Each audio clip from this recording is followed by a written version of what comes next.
সবাই কিন্তু শিক্ষাটা নিয়েছে রাজনীতিগুলো। এখন যারা আলোচনায় আছে, পলিটিক্যাল স্পেসে যারা এখন উপস্থিত আছেন, সক্রিয় আছেন, আমি এমন একটা দল নাই যারা কিন্তু এই কর্তৃত্ববাদের ফলে ক্ষতিগ্রস্ত হয় না, কর্তৃত্ববাদটাকে ফিরে না আসুক এই অঙ্গীকারটা তারা চান না।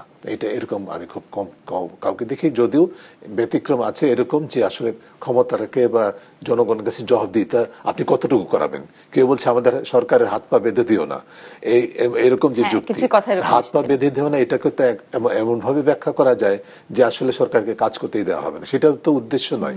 আপনি যদি সরকারকে জনগণের কাছে জবাবদিহির করার যে ক্ষেত্রগুলো, যে প্রস্তাবনাগুলো, সুপারিশগুলো, সেগুলো যদি বাস্তবায়ন করার অর্থ বা তো এই না যে সরকার কাজ করতে পারবে না, সে বরং সরকার কাজ করবে কার্যকরভাবে, জবাবদিহিভাবে, স্বচ্ছতার সাথে জনগণের কাছে জবাবদিহিভাবে।